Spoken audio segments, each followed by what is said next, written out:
they talking real loud.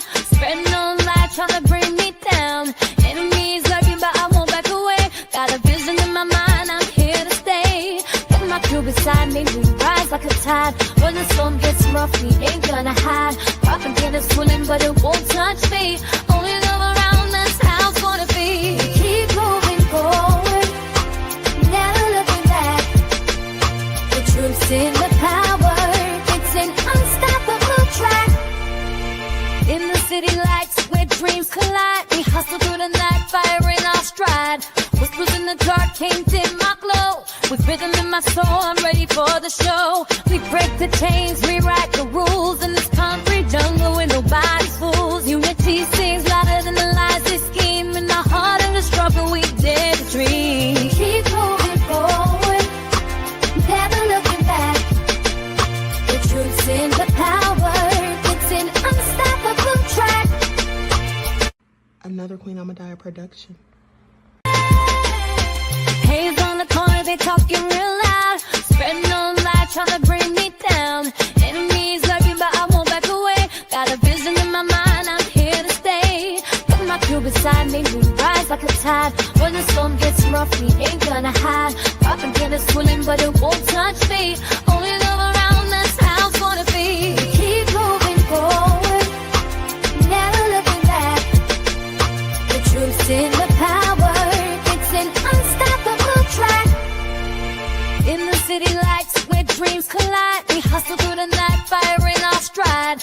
Whispers in the dark can't dim my glow. With rhythm in my soul, I'm ready for the show. We break the chains, rewrite the rules. In this concrete jungle where nobody's fools. Unity sings louder than the lies they scheme. In the heart of the struggle, we dare to dream. Keep moving forward, never looking back. The truth's in the power, it's an unstoppable track. Haze on the corner, they talking real loud. Spreading on lies, trying to bring me down. Enemies lurking, but I won't back away. Got a vision in my mind, I'm here to stay. Got my crew beside me, we rise like a tide. When the storm gets rough, we ain't gonna hide. Propaganda swilling, but it won't touch me. Only love around us, how it's gonna be. Keep moving forward, never looking back. The truth's in the power, it's an unstoppable track.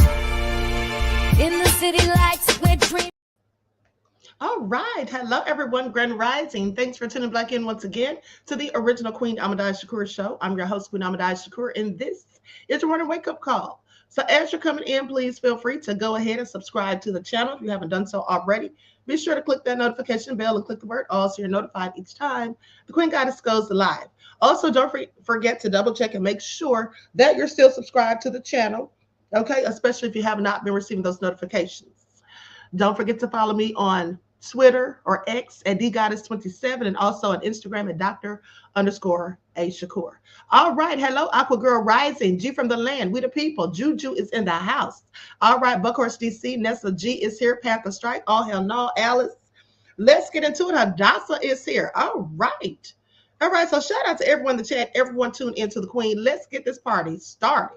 Now, before we do, let's have a brief word from my sponsor at 12 Tribes. And then we have to talk about how Trump is completely taking this country to hell in a handbasket. Okay, please pay attention. Do not buy 12 Tribes on Earth hair growth oil and hair magic elixir unless you want super healthy, gorgeous hair that grows. They have a whole line of amazing hair growth products, including hair growth leave-in conditioner spray, hair growth shampoo, hair growth spray, and hair growth butter. I'm starting to sense a theme here. They include quality natural ingredients. They smell amazing, and you can see the results for yourself. So if you're looking for healthy hair growth for your natural or relaxed hair, try 12 Tribes on Earth today.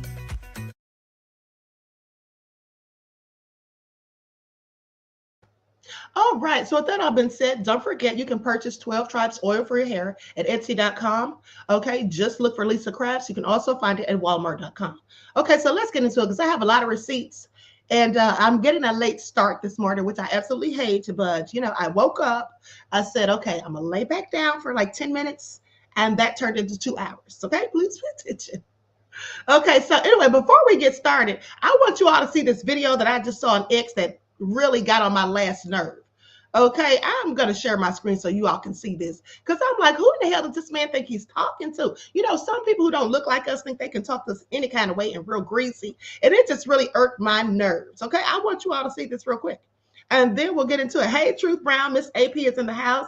Queen IC is here. Nene is here. All right, so let's get into it. I'm going to share my screen real quick.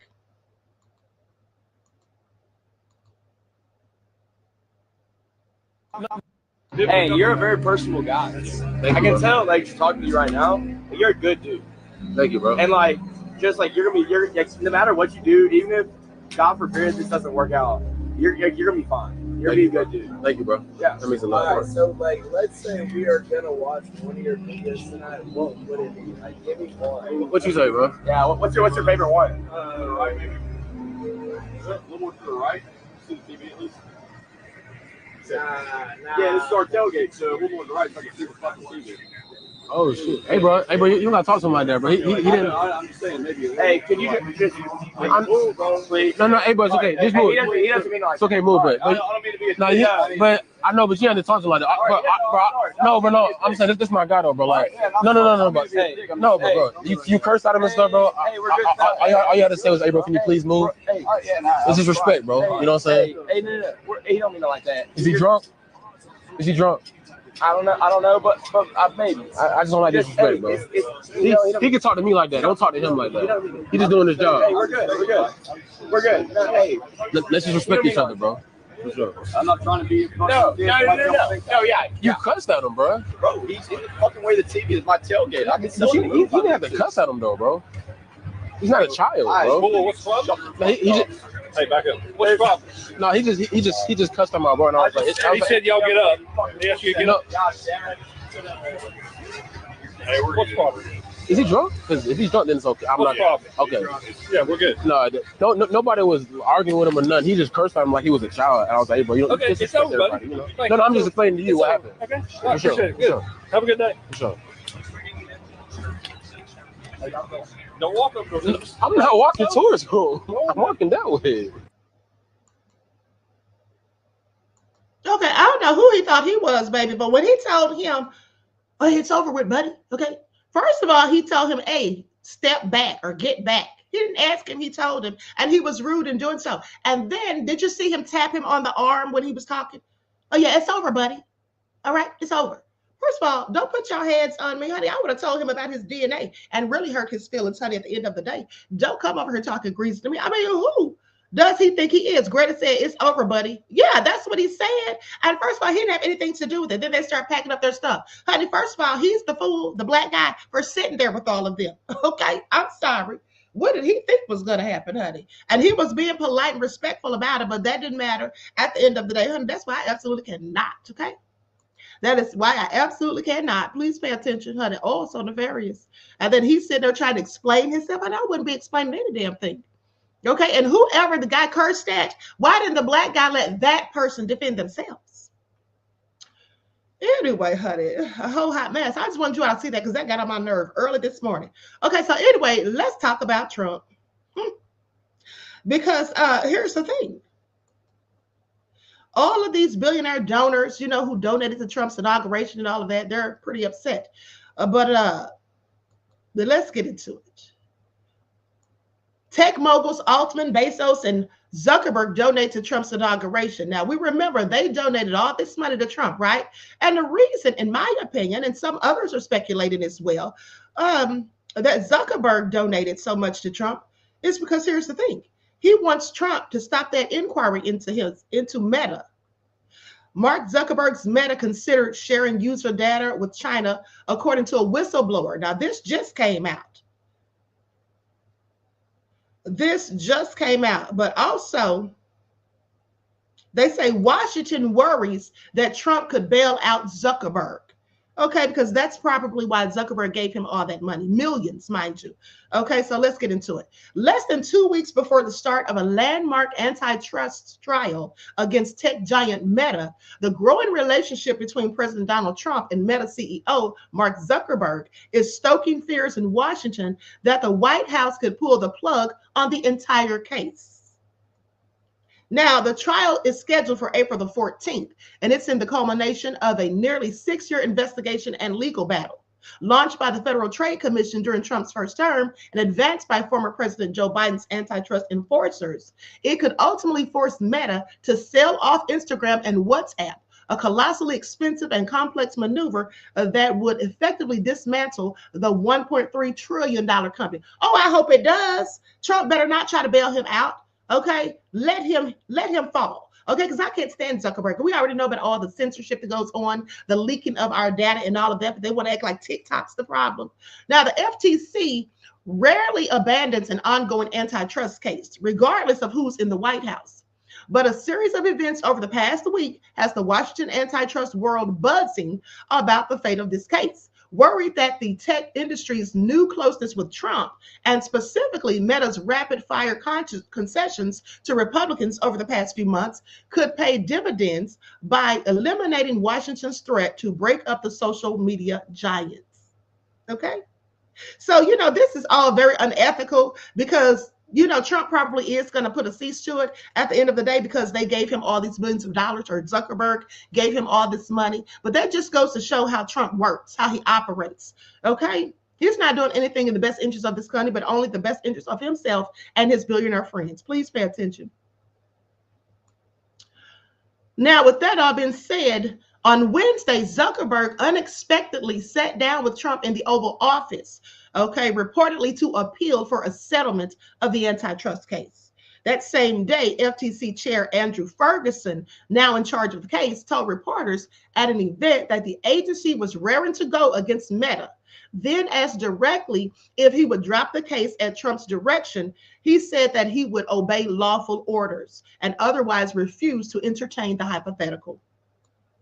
So Trump gave Ferguson unilateral power over the FTC's decisions by abruptly firing the agency's 2 Democratic commissioners in mid-March, an unprecedented move that clears the way for Ferguson and his sole GOP colleague to make partisan decisions with no Democratic opposition. Now, FTC spokesperson did not respond when asked to comment on concerns that Trump could order Ferguson to drop the Meta case, or if there had been any communications between Ferguson and Trump on the issue.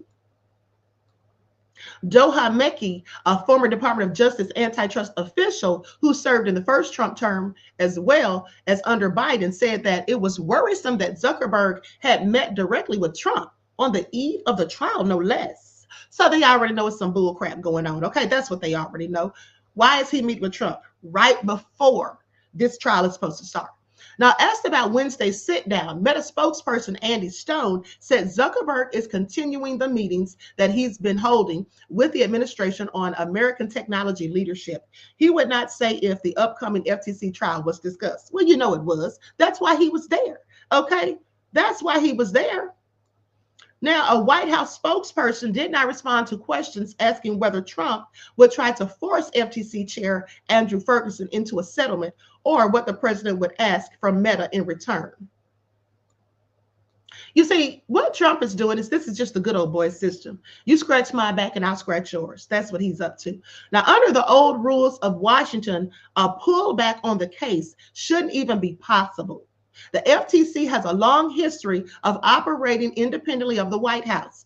But when Trump fired the agency's 2 Democratic commissioners last month, he cleared the way for the FTC's remaining 2 Republicans to withdraw the Meta case or enter into a settlement at his request. So this is what he was planning. He's already got the wheels set in motion. Okay, now they say each of those would require commission action. And so you would need to take a vote. This is former FTC Chair Lena Khan. This is what they told reporters at an antitrust summit convened by the venture capital firm Y Combinator on Wednesday, saying that it is still messy, but it definitely eases the path for them to do something like that. Facebook would prefer this case just went away very conveniently. So I wouldn't be surprised if there was pressure being applied. This is what Khan says. Her concerns were echoed by an unlikely ally who also spoke at the summit, and that's Steve Bannon, the influential far-right figure who served as Trump's chief strategist during his first term, saying that this is not a random event that Zuckerberg happens to be in the Oval Office while this thing's being done. That's what Bannon told reporters on Wednesday.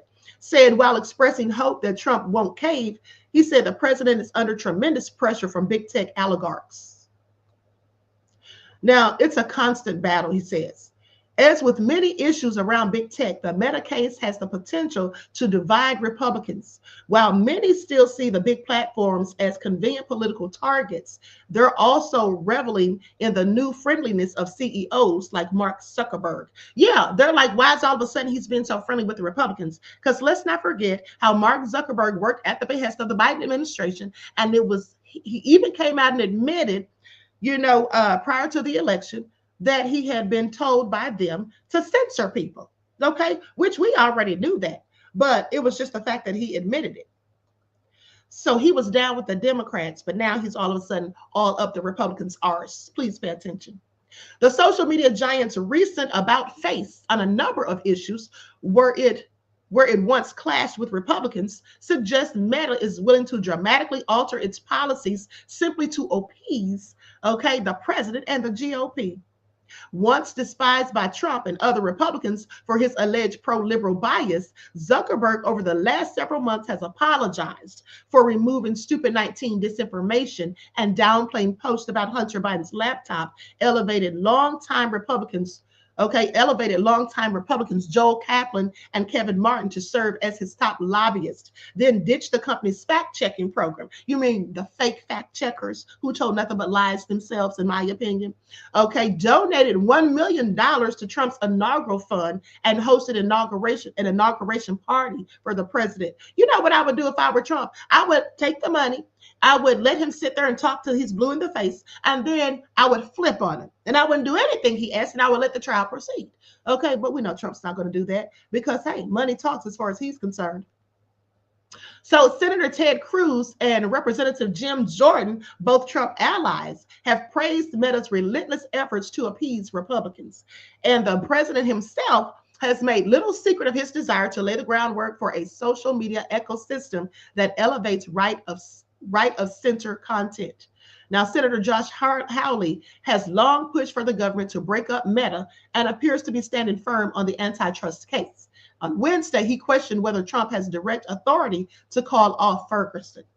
They say Ferguson should give him his best advice and say, I don't think we should do that, Mr. President. Here's the law. Okay? Well, we know Trump doesn't give a damn about the law. In fact, he's a man of lawlessness. Now, Ferguson should give him his best advice. Okay, these people act like they're friendly to you now. That's just because they want something, Hawley says. This president has a tremendous antitrust legacy already. He should see that through. But Alvaro Bedoya, one of the Democratic commissioners fired last month by Trump, warned that Ferguson could ultimately find himself backed into a corner, saying if he gets an order from the folks he calls his superiors in the White House that says, we've had a good relationship with Mark, why don't you stand down from that? Either he obeys and he stays, or he doesn't, and he gets the same email that I got. This is what Bedoya said, okay? The one who just got fired last month. Yeah, and that's about the size of it. And Trump loves these bootlicks who do whatever he tells them to do. And clearly that's what Zuckerberg's doing right now so he can get what he wants. Okay, Deanna says, Mark Zuckerberg has always been questionable, no matter what side he was supposedly on. That unfortunately hasn't deterred Black folks from being on Facebook. Okay, exactly. Like, make it all make sense. Or Instagram. Okay, Truth Brown said, a whole felon is the president, is all I'm saying. What did people expect? You got that right, okay? Excellent point, beloved. I mean, he is a whole felon, so why would we expect him, to follow the rule of law?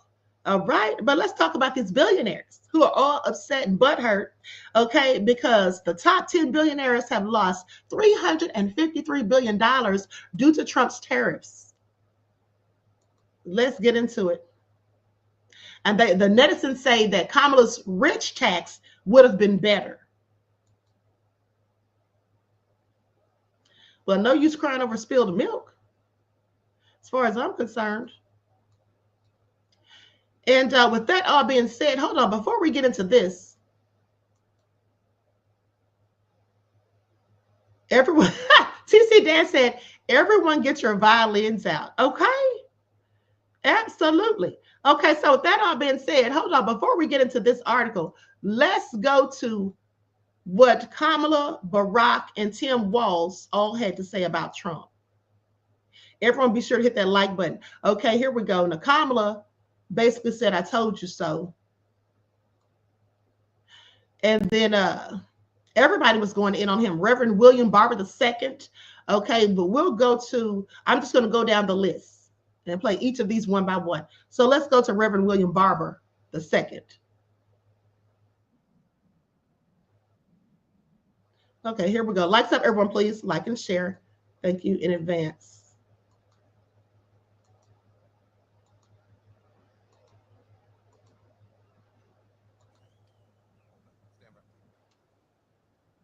Forward together, not one step back.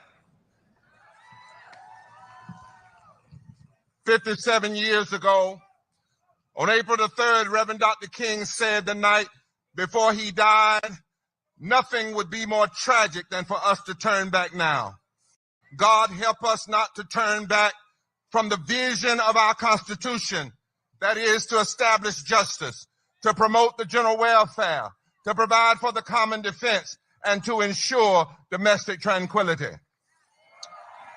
When Trump and Musk and Johnson and their minions are signing unconstitutional executive orders, unconstitutionally firing people, trying to pass an unjust budget, and wrongfully raising tariffs that will not only hurt Wall Street, but back street and side streets and side roads.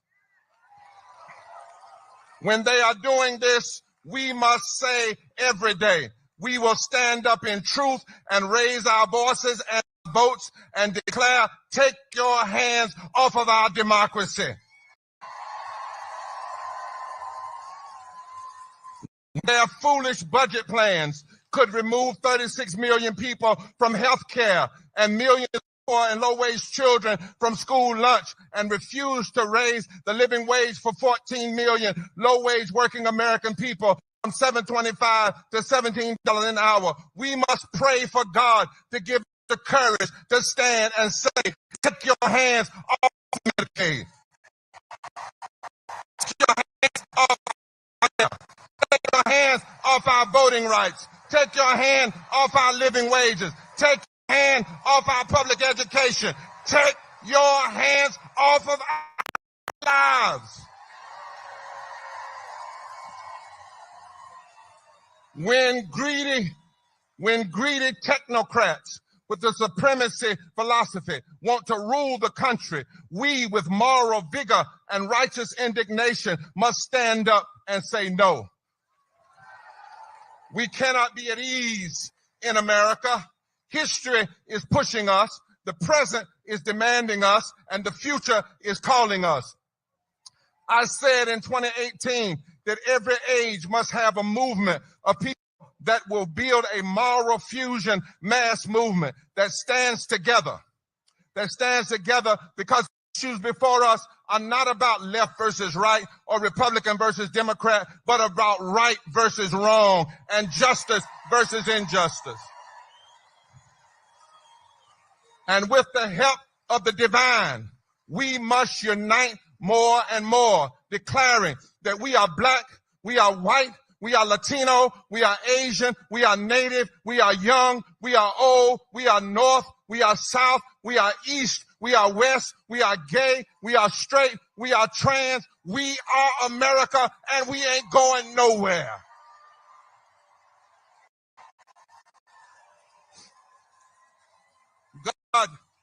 God give us the strength. We will not allow a budget that goes after the policies that lift the poor and low-wage workers of this nation. We will not accept the attacks on federal workers. We will not accept them. Not now, not ever. And we will prayerfully, with no equivocation, no capitulation, no weakness, declare with all that is holy and divine, we must not bow. We must reclaim our government. We must pledge ourselves to the work of the third reconstruction of America. We must lift every voice and sing together. We must lead with love and repent of the apathy that has too often slipped in. We cannot bow. Finally, they are afraid of you. Trump and Musk, who want to be dictators and want to be kings and lords, they are afraid of the power of love and truth and justice. They are afraid of your unity and your diversity. Well, let's keep them afraid until they change. My friends, this is way bigger than just a party issue. This is an outright battle for civilization. And they all have your power to come together. And they are betting that we will be afraid of them. But this is the time that we must increase, intensify, and embolden our agitation for what is right. We must declare that the only way a wannabe king can be king is if we bow, but bowing down is not an option. Our knees aren't made for bowing. We are not going to bow to power-drunk, neo-fascist extremists. We only bow to God. And so we must stand tall when they attack everyday people with mean, hurtful policies. We must stand tall as they take your hands off of our lives. So stand up to the technocrats. To stand tall. To stand tall. It's time for the people to stand tall. We must mobilize our righteous bodies and our voices and our hearts by the millions. We must stand tall because bowing down is not an option. It might take mass call-ins, but stand tall. It might take mass sit-ins, but stand tall. It might take nonviolent civil disobedience, and they might arrest us, but stand tall. It might take mass pray-ins, but stand tall. It might take class action lawsuits, but stand tall. It might take having a labor strike day on election day so that working people can vote. But stand tall. Stand tall in every precinct. Stand tall in every voting district. Stand tall in every city. Stand tall in every state. Stand tall in truth. Stand tall in love. Stand tall in justice. Stand tall and demand that they take their hands off our democracy, and the God of the universe will be with us. Stand tall. Bowing down. Say it with me. Bowing down. Bowing down. Bowing down is not an option. Stand. Stand. Stand. Stand. Stand. I'm sorry, but that was so entertaining for me. First of all, why is he at the hands-off rally, sir? I thought that people who look like you were not supposed to go. Okay? And with all that screaming, I thought he was going to pass out.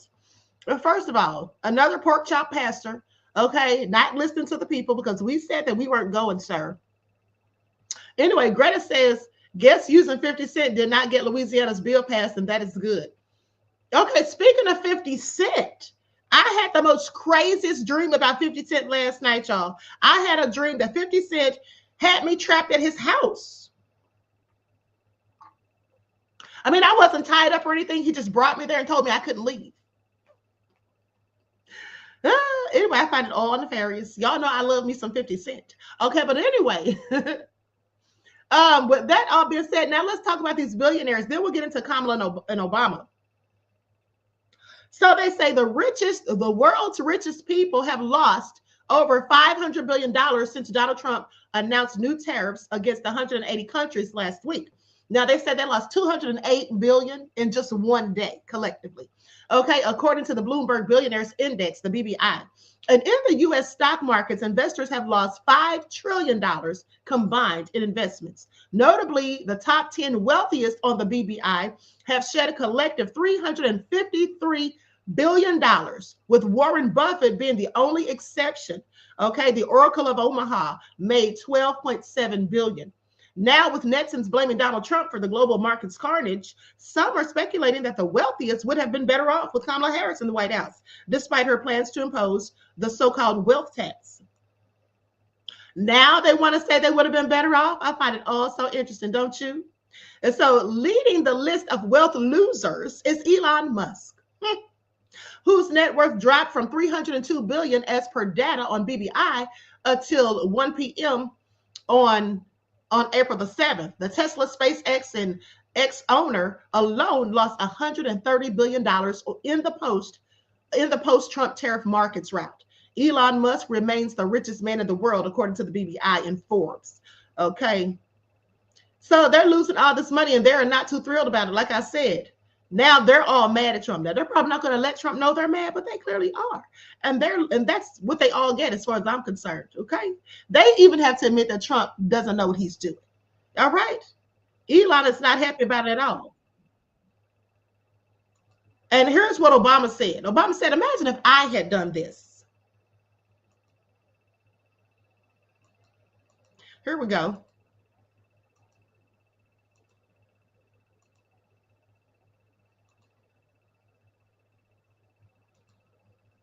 %1,000% right, but I'm not sure that it matters.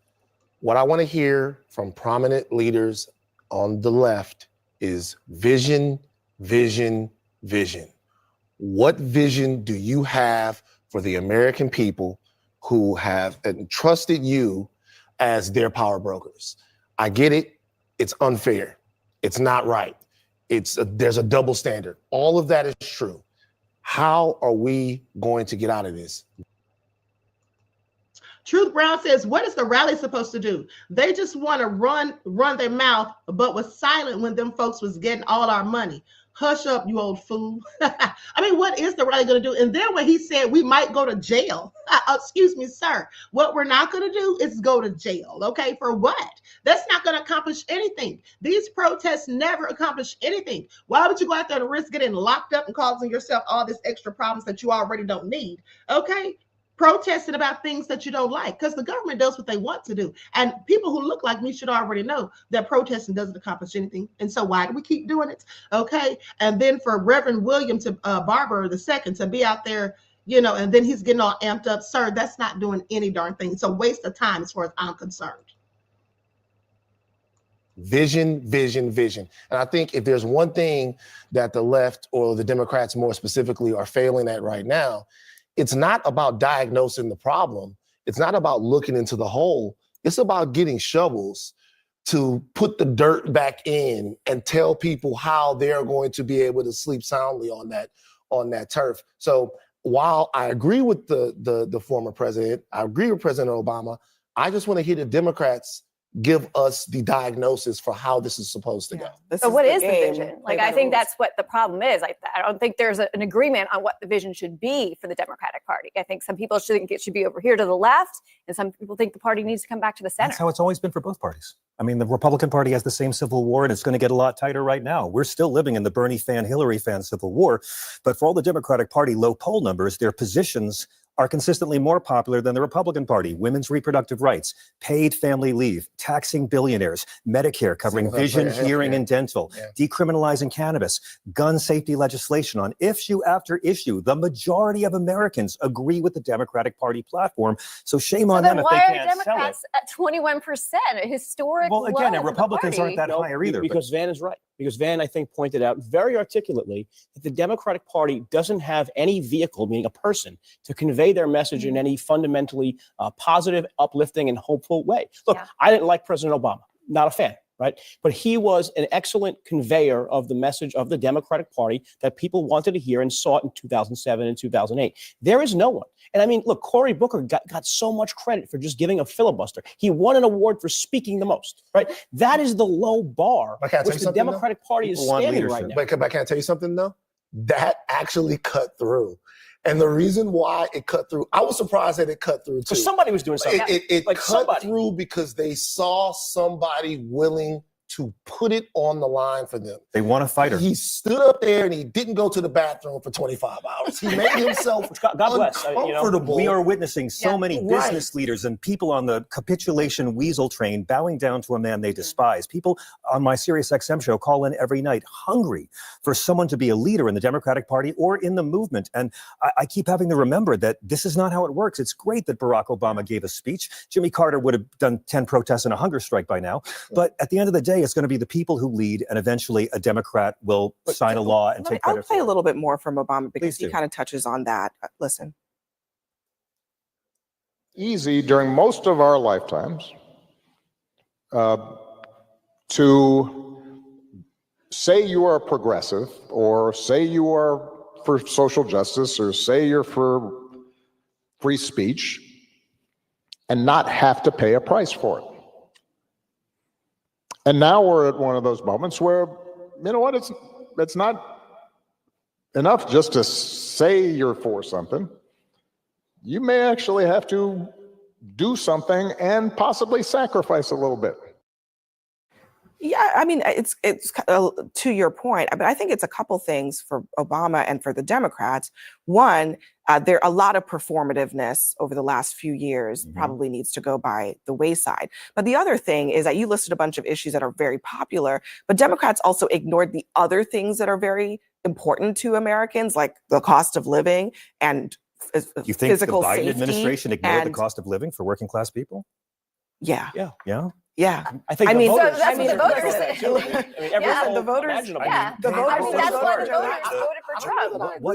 Let me. The student loans. Here's what I would say. Capital insulin? Here's what I would say is the argument that you could make about the Biden administration not understanding the catastrophic effect that inflation would have on the psyche of Americans was that A, they denied that inflation was an issue for a very long time, and B, rather than crafting an economic message, a lot of times they just didn't want to talk about it. I think that's an issue. I think that they didn't. If they had an economic message, I think that would have broken through. Well, I think that they denied that inflation was an issue specific to America. Thank you.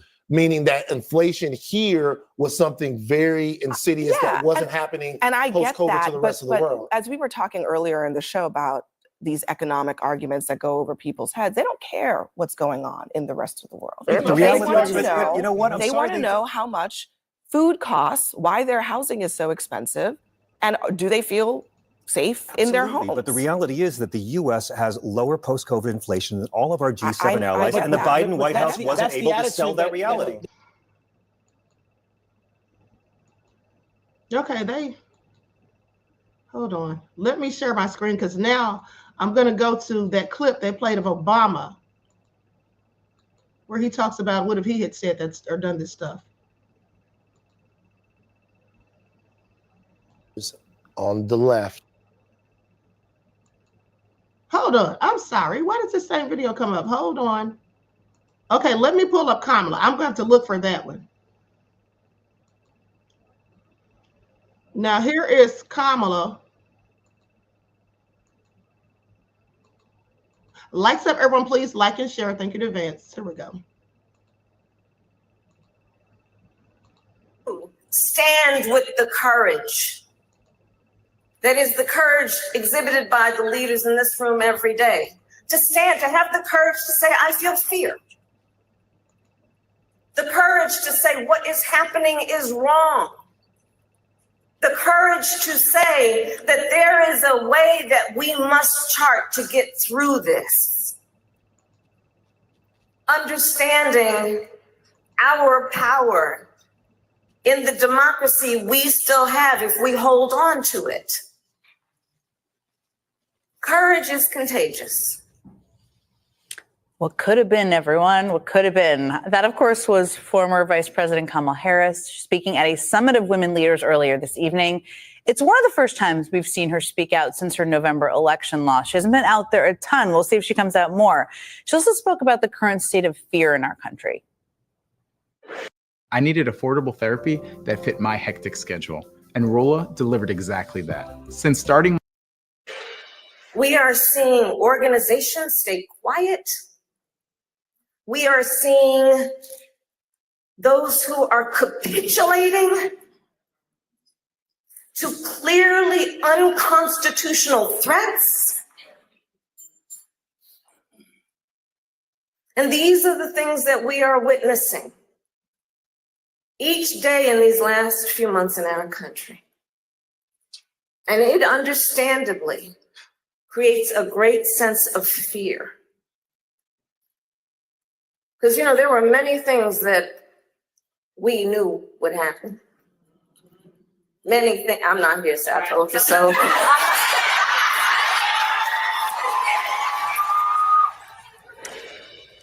First of all, she predicted a lot of these things that were going to happen, and many people are definitely scared. We see that out there. We're also seeing that people are going out in full force to resist, with mass mobilization across the country, including a huge nationwide rally called Hands Off, planned on Saturday. And joining me now is one of the people headlining the rally in D.C., Congressman Jamie Raskin, who is, of course, a Democrat of Maryland, also ranking member of the Judiciary Committee. Congressman, it's great to see you. First, it's been a pretty good week for Democrats, I think. A week where people saw lots of candidates announce they were going to run. You saw Senator Booker do an overnight inspiring moment on the floor. Lots of good things happening in Wisconsin. And you're going to be the headline speaker for the Hands Off rally, as I mentioned, in D.C., with an expected attendance of 12,500 people. We'll see. Where do you see this mobilization effort against the Trump administration policies at this moment? Well, you know, I was telling everybody back when people were complaining about where's the Democratic leadership, where's the energy, where's the focus, that it takes a while to fully absorb the shock of these events. I mean, we're talking about a full-blown attempt at an authoritarian takeover of our country and a purge of federal workers, and we're being hit on all fronts. But now everybody is in a fighting mood. I am down here in Orlando, Florida, with my buddy Maxwell Frost. He just kicked off his year-long organizing program, and, you know, he's the co-chair of Democracy Summer. We're going to be announcing Democracy Summer. We're hoping to have more than 1,000 young people across the country working full-time on Democratic campaigns and studying with great Democratic heroes of the past. The energy is extraordinary. It's astounding. What is this, a Thursday night? There were, 350 people just packed in the firefighters hall, and lots of people couldn't get in. Everywhere, all over America, people understand the stakes now. The entire country, as we know it, is on the line with these people, and they are in a full-blown effort to turn the government into a gangster state. And Donald Trump is doing everything in his power to disable the crime and corruption fighting capacity of the FBI and the Department of Justice, so he can just use it to go after his political adversary. Hold on, I want you all to pay attention to how he said that Trump's turned it into a gangster state. Isn't that what I told you all a month or so ago? That Trump's running this country like he's John Gotti, okay? Like this is the mafia, like he's a whole gangster, okay? Out here strong arming other nations and all of that with his nefarious tariffs. Please pay attention. But meantime, the real corruption is just running amok, and these people are not opponents of corruption, waste, fraud, and abuse, as they keep saying. They are agents of corruption and instruments of waste and fraud throughout the government. Mm-hmm. It's interesting. I mean, you and I have talked about, and you've done town halls in red districts nearby. That's something that's happening. We've seen tens of thousands of people show up at rallies. Obviously, this Saturday will be something. The Senator Booker's evening on Monday night, really inspiring evening, I think is one of the first moments that people felt like, oh, there's something really amazing happening in Washington, D.C., or a lot of people saw it, which is a good thing. And you're doing something I think is also really interesting. You and your former House colleague, Senator Adam Schiff, now in the Senate, of course, you're planning a shadow hearing to speak with DOJ lawyers who are pressured to leave or fired by the Trump administration. Tell me more about who you're going to be speaking to. What do you hope people will hear? And help everybody may know what a shadow hearing is, but help them understand that too, just in case. Well, it's a shadow hearing only because the Republicans won't do it. They won't have a hearing on the people who are standing up against this reign of error and reign of terror that we're experiencing. So one of our witnesses is Ryan Crosswell, who was an attorney in the Office of Public Integrity at the Department of Justice. And you remember how the very conservative U.S. attorney for the Southern District, Danielle Sassoon, said no way, nothing had changed in the facts of Mayor Adams's case, nothing had changed in the evidence or the law, and she was not going to go along with instructions from the central headquarters in D.C. to destroy the grand jury indictment. So she resigned. Then her top deputy resigned. Remember, he said you'd have to be I think he said a coward or a fool to go along with this. He was also active in the Federalist Society and had clerked for a conservative Supreme Court justice. Well, this guy, Ryan Crosswell, will be the first person to speak about having also resigned. He was in that group of 7 lawyers who left their jobs rather than participate in that fraud against justice because the grand jury found that there was probable cause to indict Mayor Adams for bribery and other corruption charges, and it was being dropped just in an unprecedented and deeply corrupt way because he had agreed to join Donald Trump's political team. So he's one. Another is Liz Oyer, who was the U.S. pardon attorney.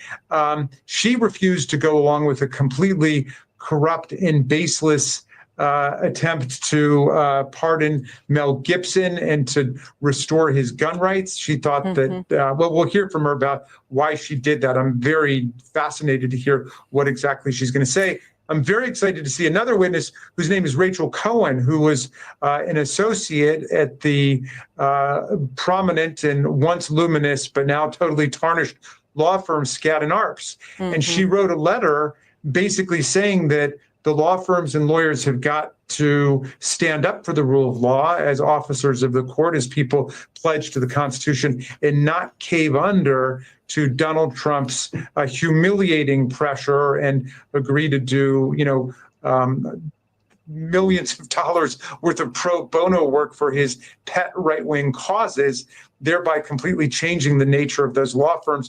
And I think hundreds of other legal associates at those big firms signed on to say, look, we had signed on because we wanted to learn to become great lawyers and to stand for the best values of the profession, but not to cave under and to capitulate and appease people who are promoting a totally authoritarian program and steamrolling the First Amendment, equal protection, due process rights, as we see with immigrants, college kids, people speaking out. So anyway, these are all people who are standing up at this moment, and we wanted to highlight them. Of course, the Republicans want to do it, so we're doing an alternative shadow hearing with the Democratic members. Okay, so they're going to have a shadow hearing for the shadow government, as far as I'm concerned, okay? And so anyway, we'll see how that all turns out. But hold on, here's that video of Obama. And then we got to get to Al Green. Representative Al Green is out here talking about he's out here talking about he's filing articles of impeachment against Trump. For what? What's that going to do? How many times have they done it? Okay, hasn't he already been impeached twice? And yet here he still is. They're like, okay, this is just a bunch of nothing. Imagine if I had done any of this. Let me just, I just want to be clear about this. Imagine if I had pulled Fox News' credentials from the White House press corps. You're laughing, but no, this is what's happening. It's unimaginable that the same parties that are silent now would have tolerated behavior like that from me or a whole bunch of my predecessors. I say this not on a partisan basis. This has to do with something more precious, which is who are we as a country and what values do we stand for?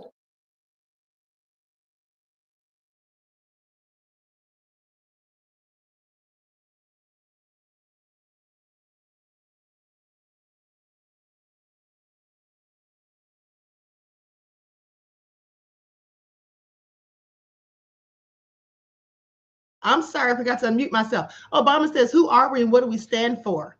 Well, at the end of the day, a lot of these people are clearly or were for Trump until now they have buyer's remorse. Okay, now they want to cry and whine because the very person that they voted to put in there is destroying their lives. Okay, people writing sad letters to Trump, telling them how they've lost their jobs, saying that they can't believe it's happening to them. Well, believe it. Okay, because I'm sorry, but at the end of the day, many people chose to go against their own best interests. All right. That's what many of them chose to do. And now it's coming back on them. Panther strikes at Queen. All they had to do was honor the Black community's demands and Trump wouldn't be the president of the United States. What the hell do they want? They fed up. Well, exactly. And that's what I was telling somebody the other day. And they got mad. I told them, look, this is the Democrats' fault as far as I'm concerned. The Democrats didn't listen to the people who look like me. Okay, they just did whatever they wanted. They gaslit us. They projected. They a continual system of benign neglect and all this stuff or whatever. At the end of the day, we're just sick of it and fed up. And so a lot of people turn to the Republican Party. And sadly, this is where we are. Okay.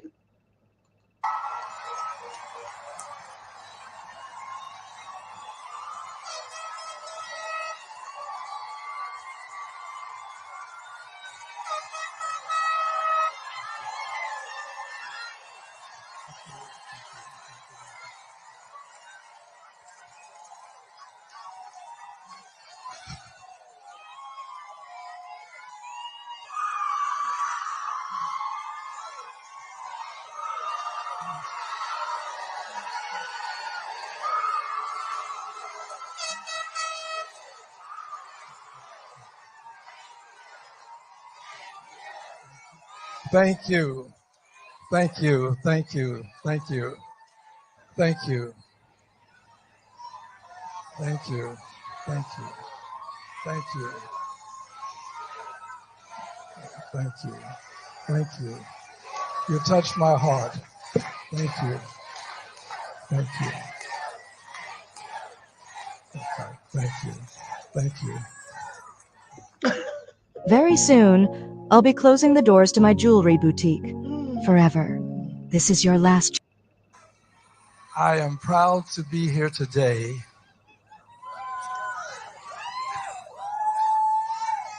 with my colleagues, all of whom are liberated Democrats. Let's hear it for these liberated Democrats. All of whom are unbought, unbossed, and unafraid.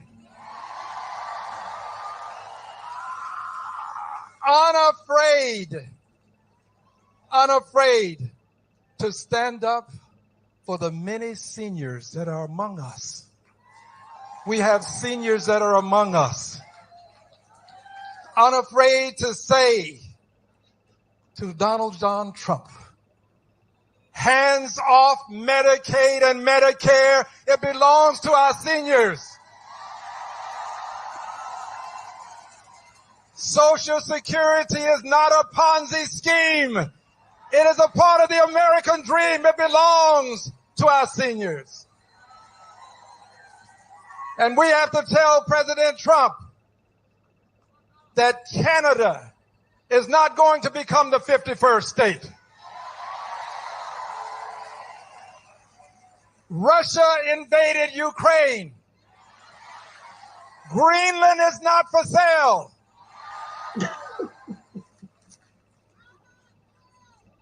And he also needs to know, dear friends, that Gaza is not going to become a resort. Gaza is not going to become a resort. There must be a home for the Palestinian people.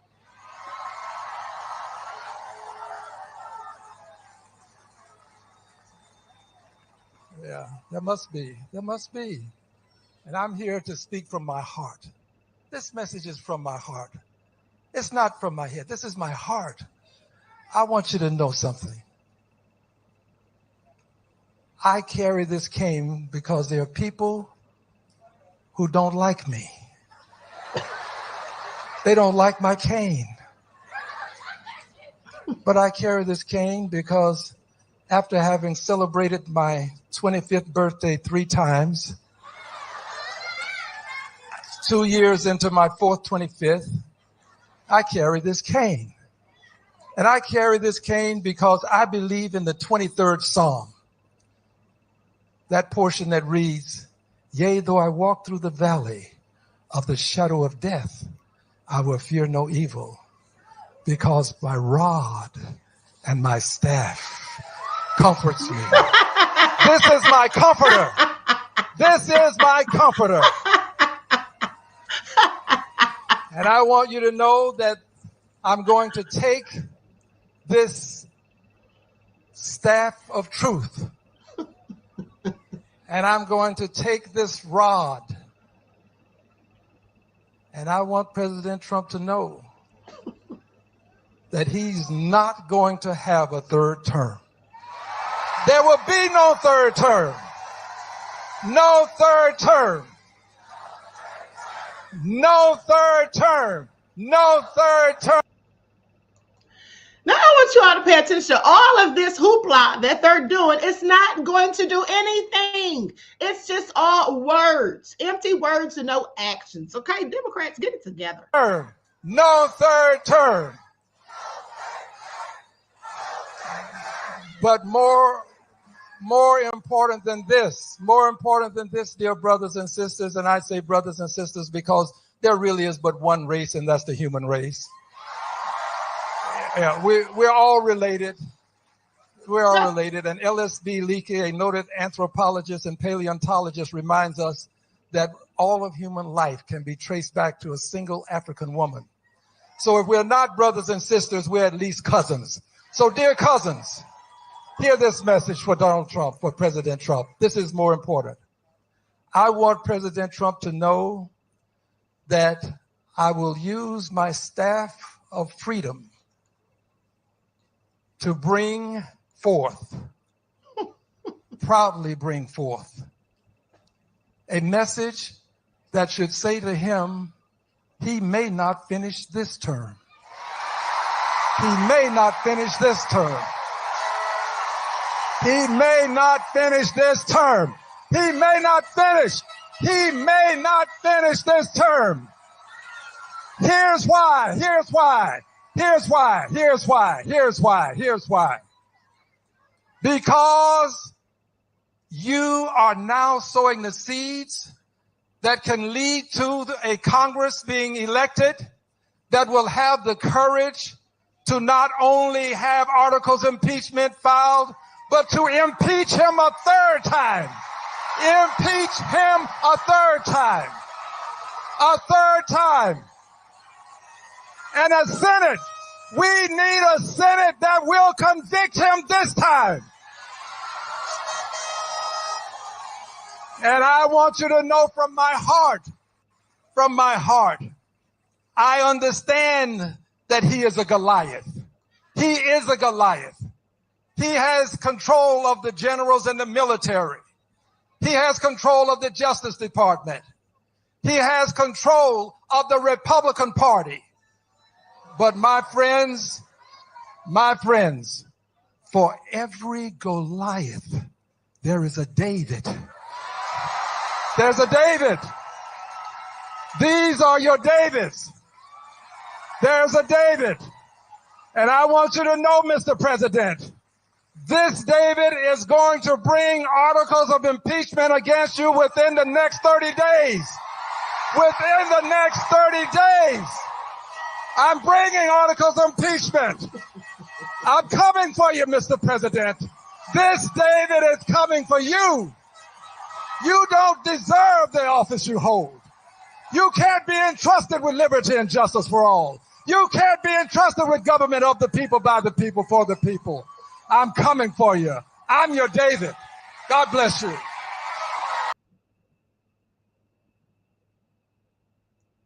If he don't sit down somewhere with all that, okay, him, Jasmine Crockett, and Auntie Maxine, they're good for talking smack.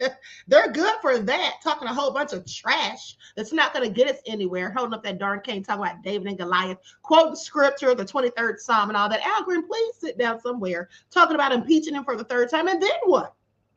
He's been impeached twice, and there he still sits in the Oval Office, wreaking havoc on the land.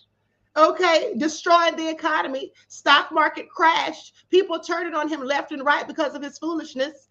Okay, this is all crazy. Bill Ackerman is turning on Trump because of those tariffs, and so are other people. We'll get into that in a second. But let's go to Tim Walz. Al Green needs to sit down somewhere, okay?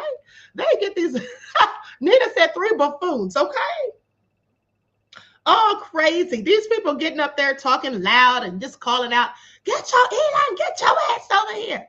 Mr. President, I'm talking to you and all that stuff. What's that doing? Okay, what is that doing? Nothing. Trump is still out here wreaking havoc. They're out here at this hands-off rally for what? Okay, for show. That's for what, okay? For a show, because that's all it is. Political theater, people. All right, none of this is accomplishing anything for any of us. Pay attention. End of the day, out there talking crazy and hold up that damn cane, talking about staff of righteousness. Sir, please sit down somewhere. And then rather than having this nefarious rally that they had that didn't amount to anything, millions of people showing up just for nothing, because nothing's going to happen, nothing's coming from it. At the end of the day, they should have done all of that when they went to the ballot. Okay, they should have done all that when it was time to vote. At the end of the day, then we wouldn't be in this. We wouldn't be in this predicament. Okay.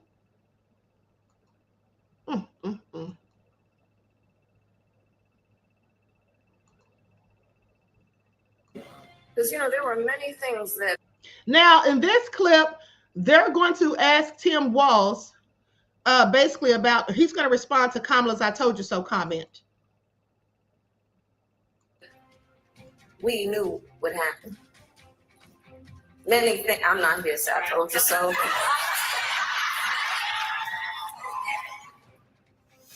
Former Vice President Kamala Harris back with a little I told you so this week. Hold on, let me go through a few comments. Greta Lee says, Queen called all of this. Now all we're doing is watching it unfold as she predicted. Okay, I did tell you all, beloved. Thank you. D Major says, what are we going to do about all of this? Just sit around and complain, pointing fingers? Come on. That's all the Democrats are doing, beloved. Pay attention. Lorraine says, they have plenty of women telling Trump hands off. Did he listen? So all that was for nothing. Wait a minute, what? Plenty of women telling him hands off, and did he listen? So what? So all that was for nothing. Okay. The Inkwell says, I see the IRS probing all of them in the near future. Speaking of the IRS, I got to pull up this article I saw about them supposedly losing all this, losing all this money or something. Shawshana said, when they had control and did nothing for us for 60 years. Exactly. Okay. I am says, sit your black ass down. Nene says she was waiting for a cackle moment. Talking about Kamala. Y'all are nefarious. Okay, let's hear what this man's talking about. Hold on. As President Trump's tariffs are setting off global shockwaves. So what does Harris's former running mate think? Well, Democratic Governor Tim Walz of Minnesota has been on a national town hall tour through red congressional districts from Iowa to Texas to Ohio, and he joins us now from Columbus. Democratic Governor Tim Walz of Minnesota. You're the governor of an agriculture-heavy state, one of the top 5 in the country, I believe. What's your reaction to what you just heard from the agriculture secretary? Yeah, good morning, Jake. Well, I'm stunned. Your questions were spot on. It's very clear that she talked about the people she's listening to. That is not the agricultural community. It is certainly not producers. It's not folks like Cargill, CHS, General Mills, who are out in my district. Look, this is a really precarious time, and the flippant nature that we're just trying something new here is really dangerous. These markets took us years to develop, and we have to be dependable trading partners. They don't come back overnight. And everyone knows in the history of trade wars, agriculture gets hit the hardest. So I'm deeply concerned. It's our number one export. Adding the tariffs, our two biggest export markets are Mexico and Canada. They're our great friends.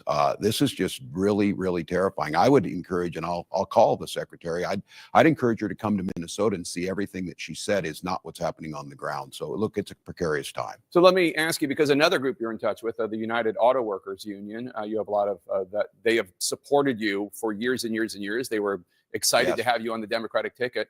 President Trump argues that these tariffs are needed to bring American manufacturing back and to help American workers left behind in places like Minnesota. He has support from the UAW. The UAW called his auto tariffs, quote, a long overdue shift away from a harmful economic framework that has devastated the working class. It signals a return to policies that prioritize the workers who build this country rather than the greed of ruthless corporations, unquote. I have to say, that sounds a lot like language you would use. What do you say to the UAW? Yes. It is what I would use. And here's the thing that the Democrats have to figure out. Donald Trump's language around this, he's not wrong that we've had manufacturing gutted. He's not wrong that we saw an outshoring. People of my generation were told, there aren't going to be any manufacturing jobs, so you need to go to college and rack up student loan debt. The problem is Donald Trump's solution to this is not the solution. Now, UAW is right. Certain tariffs, if they're on to steel or if they're targeted correctly, do make a difference. That's not what we're dealing with here. So just last week, 650 taconite miners are laid off. Those taconite miners are mining the taconite to make the steel to build the automobiles. So I don't disagree where they're at. And I think this is the Democratic dilemma. Donald Trump talks about the things that are real in the angst of people's lives. He doesn't do a damn thing about it. In fact, he does just the opposite, and he pals around with the people that caused the problem.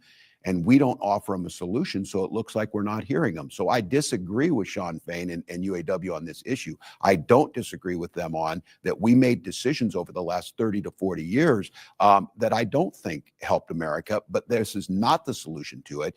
Isolating ourselves is not the solution. We need to make sure that we're focusing. And again, I would just end with this, Jake. Donald Trump has not once ever cared about workers. This is why you need to support unions across the board, support the ability to have a living wage. So we heard your former running mate, Kamala Harris, say she's not here to say, I told you so, although obviously that's what she was saying about all the Trump chaos. We're saying, I have to say, though, what does I told you so really mean here? I mean, people heard her message. They did not vote for her. She lost every battleground state. You yourself have criticized the Harris-Walz campaign for being too cautious. She may have told the American people, she may have warned the American people, but she didn't do it compellingly enough to win. That is the absolute point. And look, when I criticize, I'm criticizing myself. I own this. I'm part of the ticket. And somebody has to come up with a strategy. I think this is exactly right. This is the thing. Look, Democrats, it was a good night in Wisconsin. I was over there. We saw that happen. Donald Trump's doing this. Just to be clear, nobody on the Democratic side is celebrating this. And those folks in the street are not celebrating that Donald Trump's making all these errors. I think what the vice president's saying is that was pretty self-evident that he was going to do that. I do think the challenge for Democrats, and this is, I think, a structural problem that's going to take a lot more thinking. Why, with all of that out there, did they not think we were any better than that? And they didn't. And I'm very concerned with the folks who stayed home. And these are folks that I'll say once again, Donald Trump has identified their angst. They can't buy a house. They can't afford to get a good education. They're concerned that their economic future is so precarious it could slip out from under them. Less than half of Americans have $1,000 in savings. And I think, why was it not so compelling? It should have been a slam dunk for us to say, we're the party that cares about that. We're the party that's going to protect Social Security and Medicare. We're the party that thinks the ACA is a good start, but we need to do more on healthcare. And we didn't do that. So I'm concerned. Democrats do well in special elections and off-year elections, but the electorate that comes in presidential election years is different. When I was young, it was easy to know what a Democrat was. They stood with the working class and labor. Republicans were country club and for the rich. Today, you ask people, they don't. We have a 29% approval rating. Yeah. It doesn't help us any that Donald Trump ends up with a 25% approval rating. We have to get back to the core issues, that this is about making America prosperous and stable and innovative for everybody. Well, what do you make of the criticism that one of the reasons why your party was so resoundingly rejected last November is because Democrats were gaslighting the country, saying that inflation was not a big deal, heralding Bidenomics. Not only Biden, but Kamala Harris was heralding Bidenomics, pretending that there wasn't a problem at the border. And then fundamentally, this idea that President Biden was up for another 4 years of the job, while Americans in poll after poll for year after year were saying he's too old to do the job. Your party stood against all of those things.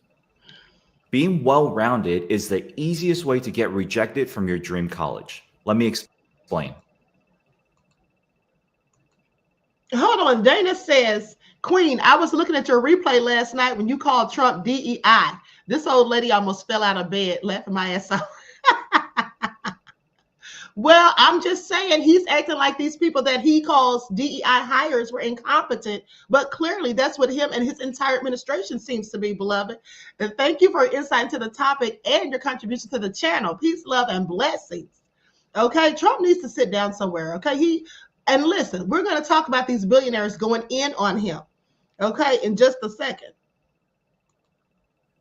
Look, Joe Biden coming in and doing COVID and being a governor through COVID did a hell of a job. But I think one of the things that we didn't do is we assumed that we said, and it was true, that we were going to have a soft landing and our economy was better than the rest of the world. Better for who? Better for the working class who was saying groceries were too expensive, as they are now and going up. They got to see us talk about things. Again, I go back to this. Don't talk about food insecurity or housing type of issues. Talk about people being hungry and wondering where they're going to live, or about their children's future, about real security. And so I think your question is spot on.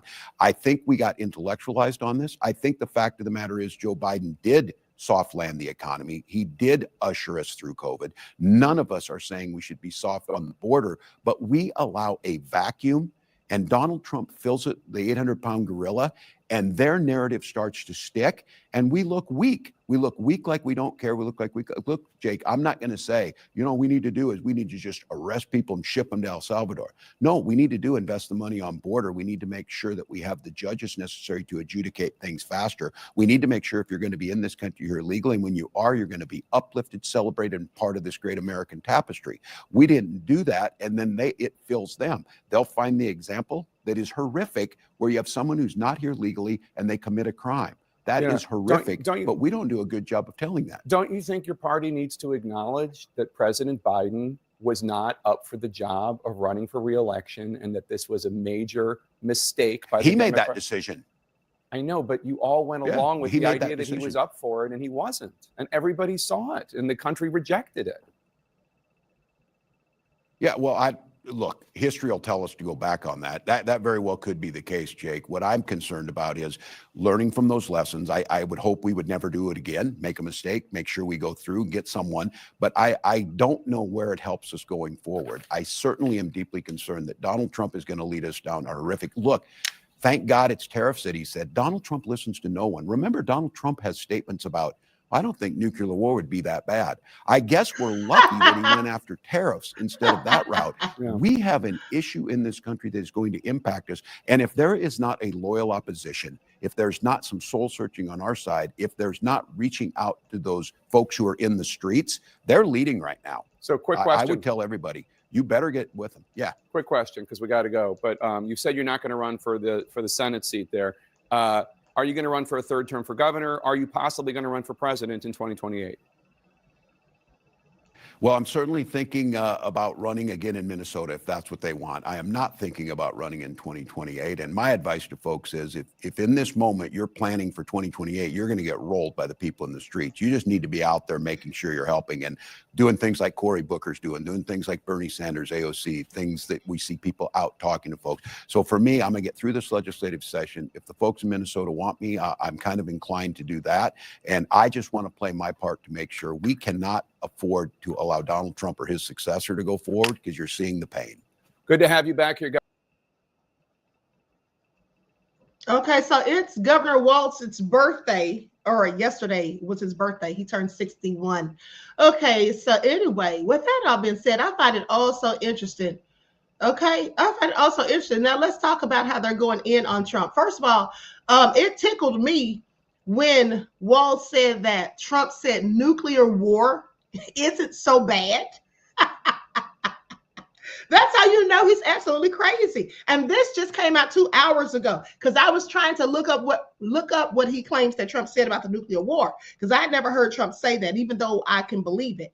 But then this popped up from 2 hours ago. The U.S. risks economic nuclear war if it doesn't scale back tariffs immediately. This is what Bill Ackman said. Billionaire hedge fund investor Bill Ackman is ringing the alarm over Washington's tariff spree, warning that President Donald Trump's policy must be delayed. Now, the Parachine Square founder backed President Donald Trump during the campaign, but now says the trade war isn't what voters wanted. Okay, the administration needs to change course to avoid even more dire consequences, he says. Well, you know, I'm sorry. How did they not know that? Didn't Trump tell them what he was going to do with the tariffs? Why are some of these people acting like they're so shocked and appalled? Because that's absolutely what Trump already told them, okay? At the end of the day. So anyway, let's talk about these billionaires turning on Trump. Now, this came out this morning. So wealthy business leaders are turning on U.S. President Trump over his plan to impose a colossal set of tariffs on America's trading partners as losses mount on stock markets around the world. Billionaire investor Bill Ackman, who endorsed Trump in 2024's presidential bid, warned Sunday that going ahead with the new tariffs was tantamount to launching an economic nuclear war. So on Wednesday, Trump said that he would impose significantly higher reciprocal tariffs on dozens of countries that have the highest trade imbalances with the United States. Now, in a post on X, Ackerman said, business investment will grind to a halt and consumers will close their wallets if the new levies do indeed come into force. We will severely damage our reputation with the rest of the world that will take years and potentially decades to rehabilitate. Okay, this is what he said. He added in the post, which was viewed 10.6 million times. Now, saying that unless Trump changes back, we're heading for a self-induced economic nuclear winter, and we should start hunkering down.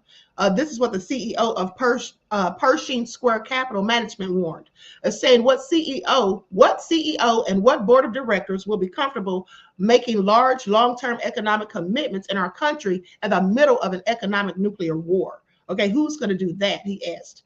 Okay, the president is losing the confidence of business leaders around the globe. So already Trump's baseline of 10% tariffs on all goods imports into the U.S. went into effect on Saturday. And dozens of economies are bracing for even higher levies starting Wednesday. Now, those harder hit countries include major U.S. trading partners, China, and the European Union, which face new duties of 34% and 20% respectively. Other billionaires and wealthy business leaders have also openly criticized Trump's tariff agenda in recent days as fear over its economic fallout gripped the markets. Jamie Dimon, CEO of JP Morgan Chase, warned on Monday that the tariffs threaten to raise prices, drive the global economy into a downturn, and weaken America's standing in the world, saying the recent tariffs will likely increase inflation and are causing many to consider a greater probability of recession. This is what he said in his annual letter to shareholders. Well, you know, like I said, I told you all that months ago, right after the election, okay? You heard it here first.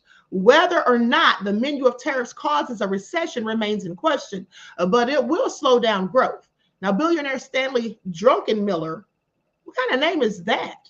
Druckenmiller, founder of the Duquesne family office, an investment firm, said in a post on X Monday that he did not support tariffs exceeding 10%.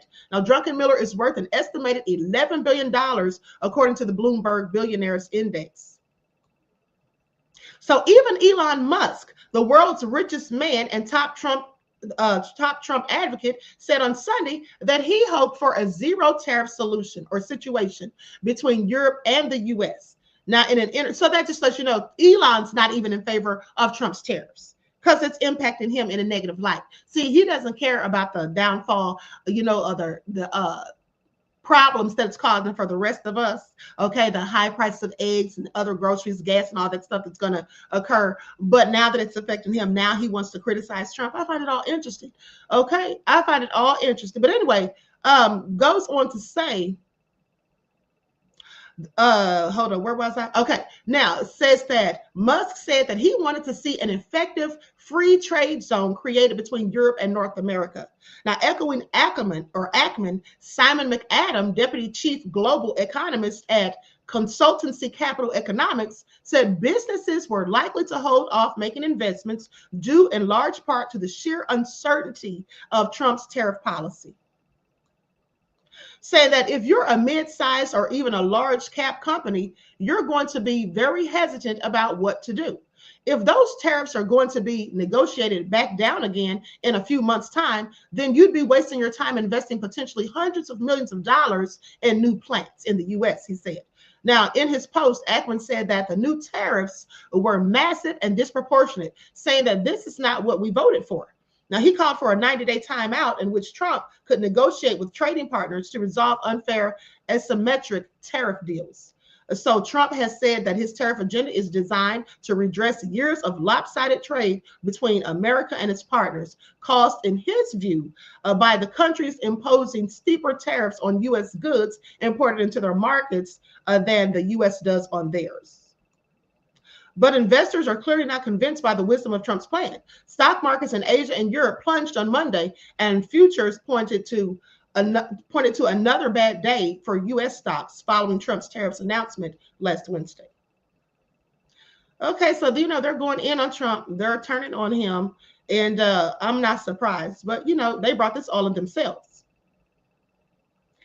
Now let's talk about the IRS, because the IRS lost $20.2 billion in funding. And now they're about to have even more of a staff reduction. So has anyone had issues getting their tax returns? Because a lot of people are saying they're not getting their tax returns or whatever. And I'm sure it's because of all the people that have been fired. Hold on. I saw somebody send a super chat. Excuse me. D Hood Rilla says, Queen, you're looking good today. Y'all men, keep your eyes off my auntie. I have guns. D Hood Rilla, thank you, beloved. You are so nefarious. Thank you, and I appreciate you, and thank you for your contribution to the channel. Peace, love, and blessings. Okay, don't y'all let my nephew get on y'all. Okay, so now IRS plans to cut up 25% for the next round of layoffs. So here's what they're saying. The IRS starts a new round of layoffs on Friday, beginning with the agency's Office of Civil Rights and Compliance. Now, this is according to an email that was obtained by ABC News. They say overall, the agency is planning to cut nearly a quarter of its workforce, with the cuts beginning Friday. Now, this action is being taken to increase the efficiency and effectiveness of the IRS in accordance with the agency's priorities, according to the email, which added that layoffs will result in staffing cuts across multiple offices and job categories. You see, Trump has said supposedly that he wants to create a smaller IRS. Okay, I don't know how he thinks that's going to work. I mean, a smaller IRS by getting rid of all these thousands of people that work there. And then how are they supposed to function? I mean, they already take an hour to answer the phone when you call to ask questions or whatever. And then, this is going to just cause chaos when people trying to get their returns or whatever. So the Civil Rights Office will be effectively shuttered by the move, with the remaining staffers moved into the Office of Chief Counsel. Now, the agency had previously drawn up plans to cut roughly 18% to 20% of the 100,000 person workforce by the middle of May. 18 to 20%. So in a statement, a Treasury Department spokesperson said, staffing reductions that are currently being considered at the IRS will be part of and driven by process improvements and technological innovations that will allow the IRS to complete or collect revenue and serve taxpayers more effectively. So that's going to help them to work in more effectively. I don't see how that's going to turn out. But anyway, the rollback of wasteful Biden-era hiring surges and consolidation of critical support functions are vital to improve both efficiency and quality of service. The Secretary is committed to ensuring that efficiency is realized, while providing the collections, privacy, and customer service that the American people deserve. Now, the email sent to IRS employees on Friday said the reduction in force will be implemented in phases, and noted that employees will be offered early retirement incentives starting next week. The agency also recently put approximately 50 IT security staffers on administrative leave, according to people that are familiar with the move. Now, as the agency faces pressure to make workforce cuts and demands for data sharing across the federal government during tax season, they say the Trump administration has said workforce changes will not affect staff directly working to process tax returns. Yeah, I don't believe that. Okay, like I said, I'm already hearing people complaining. However, there are concerns that the layoffs may still cause delays.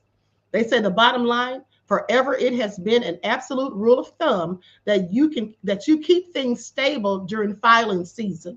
And I mean, that makes sense. Why would he be doing all of this now when we're right in the midst of tax season?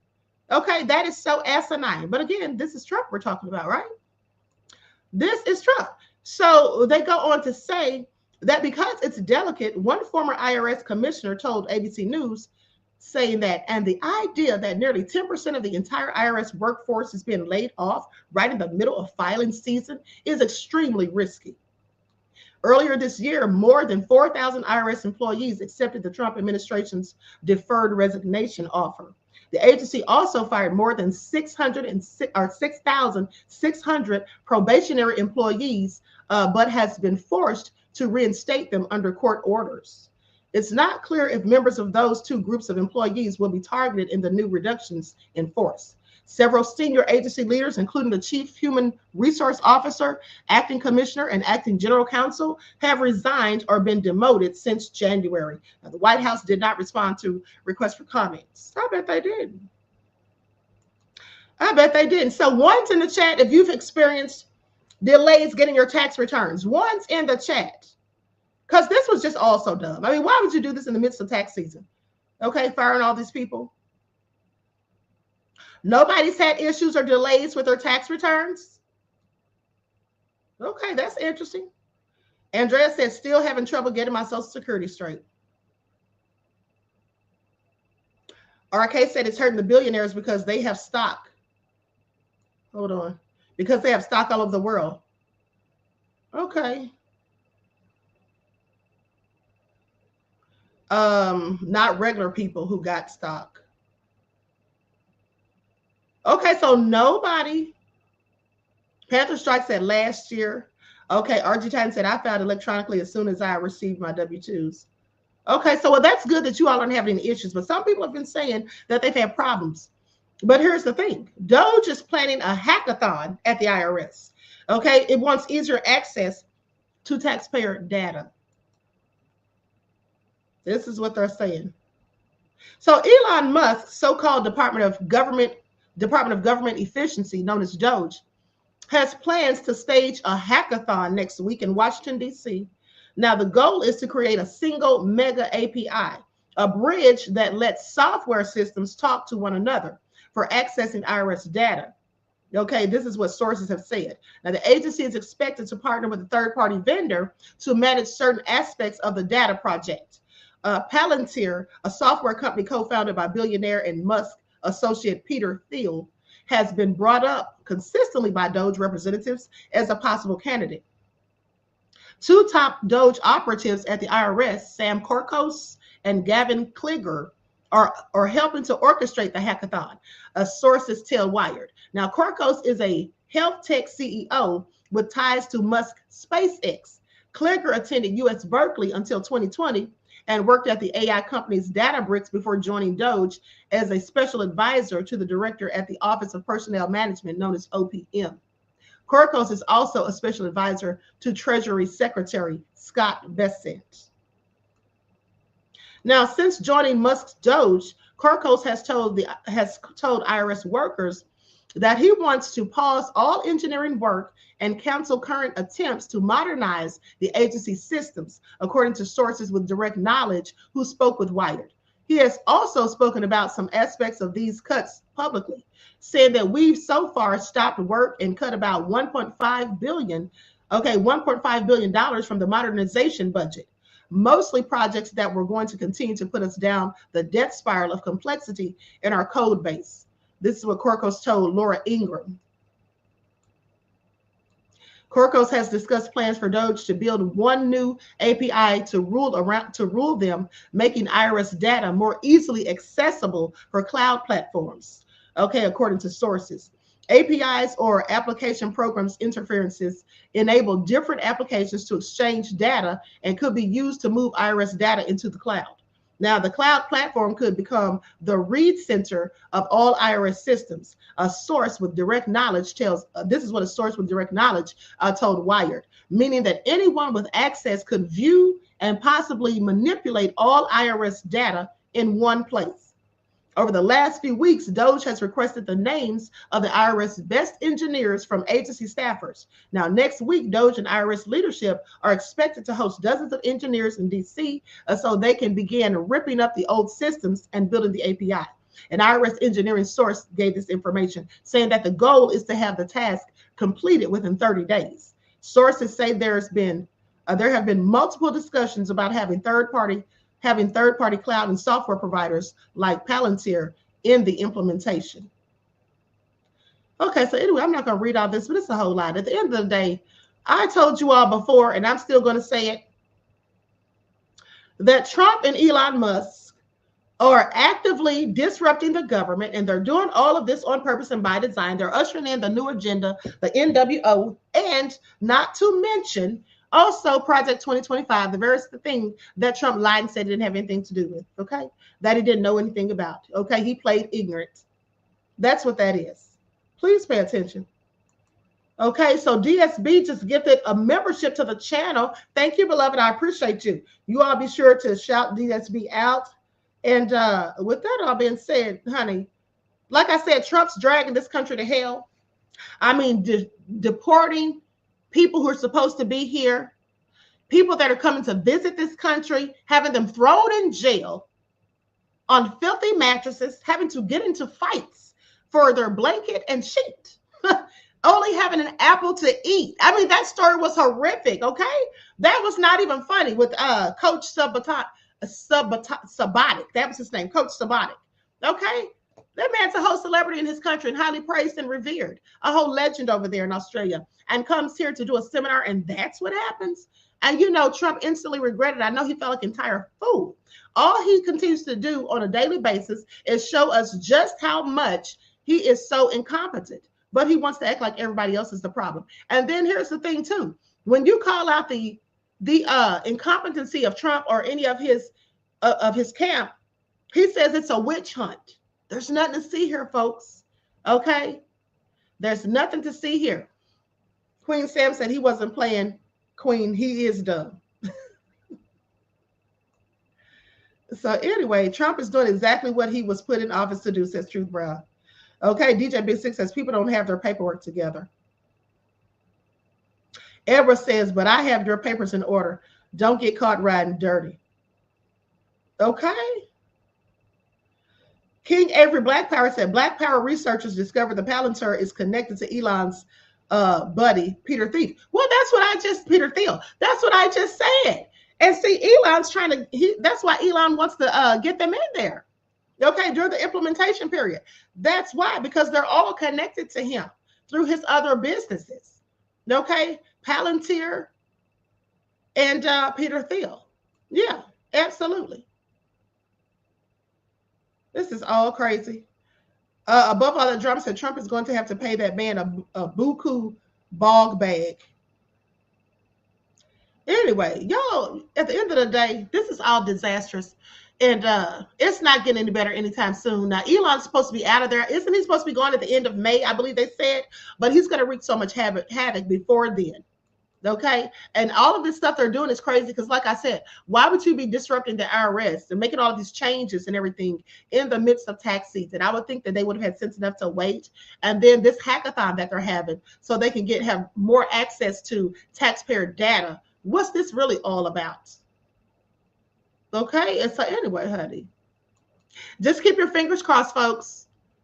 Just keep your fingers crossed because all of you that voted for Trump, this is y'all's fault, as far as I'm concerned. Okay, you all brought this on yourselves. Anyway, with that all being said, I'm going to conclude this broadcast. I'm going to conclude this broadcast. And I want to thank you all for tuning in. Shawshana said, you just filed. Okay, yeah. I usually file mine like right at the beginning of the tax season.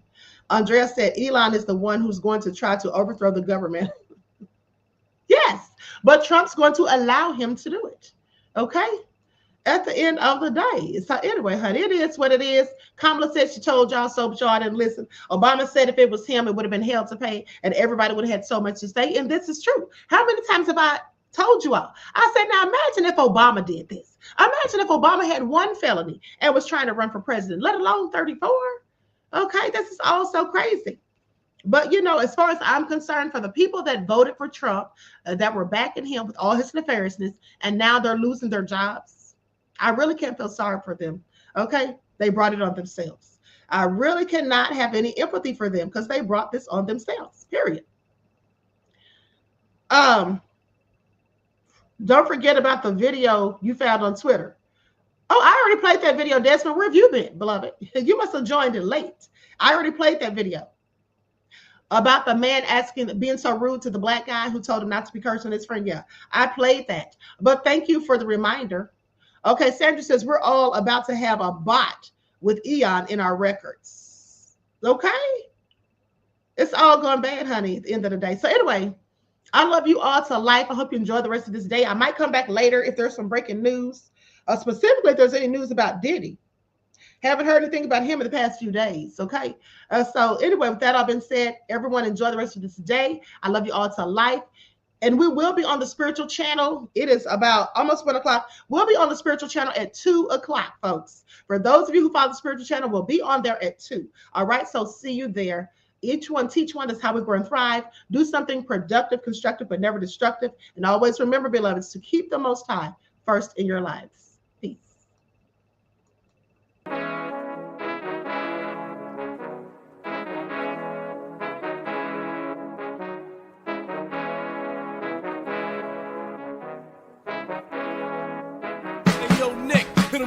Gold all in my skin, God all in my blood, kings all in my circle. You touch one of mine and you're done. They show no love for the queen. Why you hating on me? Is it cause I'm free and I got Malcolm X in my jeans? I got dreams like King Luther, shed blood like Kunta. You ain't helping my people, I ain't got nothing to say to ya. I want all the smoke like hookah. Talking reparations, America won't be great until they give us compensation. I'm like, I'm the hottest right now. See a bunch of lames out here trying to jock on my style. They be doing too much. I'm the queen, it's too easy. It's like they all at Popeyes, how they be talking so greasy. I just sit back and laugh while these haters get madder. So nefarious how they don't want my pockets with cheddar. I tell them they can do better. These snakes in the grass can leave a bite on your ass, cause y'all be trusting too fast. I got my foot on the gas, other one on they necks. Dropping receipts on haters, you better show some respect. I'm never facing regrets, we only facing the threats. Running through every challenge like a relay, break no sweat. It's a cold game, so I got that blanket with me. Now that my people awaken, ain't no going to sleep. I do not play by my piece. This time I'm playing for keeps. You talking slick, but when I see you like them ends, we gon' meet. And I got gold all in my skin, God all in my blood, kings all in my circle. You touch one of mine and you done. They show no love for the queen. Why they hating on me? Is it cause I'm free and I got Malcolm X in my jeans and I got gold all in my skin, God all in my blood, kings all in my circle. You touch one of mine and you done. They show no love for the queen. Why they hating on me?